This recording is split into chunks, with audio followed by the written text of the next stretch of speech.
suis Jérémy Smati, fondateur du cabinet Influence Patrimoine. Et aujourd'hui, j'ai 42 ans, je suis en couple et j'ai un enfant de 5 ans. Je vis à Paris, je vis dans le même immeuble que mon cabinet. Je viens d'une famille assez modeste, élevée par une maman seule. J'ai connu des difficultés financières étant jeune et j'ai un profond respect de l'argent gagné et qui a fait qu'aujourd'hui, je valorise le travail et je valorise le fait que l'argent, c'est important. 1 euro, c'est 1 euro et j'ai un profond respect de ça. Je suis tombé dans la finance à l'âge de... Je faisais calcul à l'âge de 21 ans, tout à fait par hasard, en étant conseiller financier pour le groupe S2P. Et puis par la suite, j'ai évolué dans ce qu'on appelle niveau 4, puis assistant manager, puis manager. Donc j'ai terminé en tant que responsable secteur finance assurance auprès de Carrefour. Suite à ça, j'ai été débauché au sein de la BNP Paribas en tant que directeur d'agence. Donc j'ai travaillé plus de 3 ans au sein de la BNP Paribas, qui a été une formidable expérience.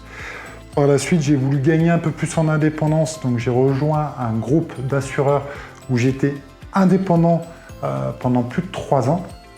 Mais là, ce qui m'a gêné, c'est que je proposais donc toujours des solutions de la maison mère et c'était pas en tout cas ce que je désirais. Ça fait plus de 18 ans aujourd'hui que je travaille dans le milieu de la finance, de la banque et de l'assurance et j'ai un certificat en gestion de patrimoine qui est l'équivalent d'un Master 2 en gestion de patrimoine qui me permet de développer mon cabinet et de développer mon expertise auprès de mes clients.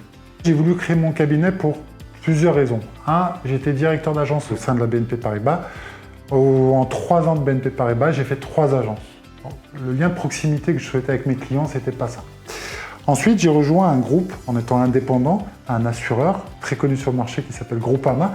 Et j'ai trouvé ça très intéressant car j'étais déjà indépendant avec une proximité plus forte avec mes clients.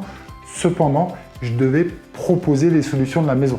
Et moi, voulant créer encore plus de proximité, encore plus d'indépendance et encore plus de solutions personnalisées pour mes clients, j'ai décidé de créer en mars 2013 le cabinet qui anciennement s'appelait Premium Finance 91, puisque j'étais établi dans le 91, et qui par la suite est devenu Influence Patrimoine en arrivant sur Paris. J'ai voulu créer ce cabinet pour répondre et pour avoir ce lien de proximité très très fort et avec les meilleures solutions patrimoniales pour mon client et qui s'adaptent à son projet à lui. Je veux, en plus, comme j'ai une volonté de créer une intimité et de créer une relation forte avec mes clients, principalement sur Paris, c'est d'être connu sur le quartier en disant lui c'est un bon gestionnaire de patrimoine, il fait une différence, il est humain, on va le voir peut-être en short, t-shirt en train de se faire son sport, mais c'est pas grave, il est normal. Je fais pas du tout de prospection, je fonctionne que par bouche à oreille et c'est le bouche à oreille qui fonctionne le mieux. Et donc comme ça, sur les 10 derniers clients que j'ai reçus, c'est 8 recommandations de bouche à oreille. Le gestionnaire de patrimoine demande à son client de se révéler totalement.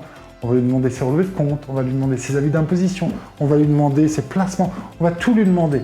On va tout savoir sur lui. Il s'est dévoilé auprès de nous. Il attend cette même authenticité de la part de son conseiller en gestion de patrimoine. Et c'est ça qui m'intéresse, c'est développer une relation forte et honnête avec les clients. Je ne suis pas parfait, je ne suis pas le meilleur au monde. Par contre, ce que je veux, c'est le meilleur pour mon client. C'est tout donner pour mon client. C'est sortir mes tripes pour mon client. Et faire en sorte que lui soit satisfait. Et que même si parfois ça peut mal se passer, ça peut arriver, il faut avoir une relation honnête, tout simplement.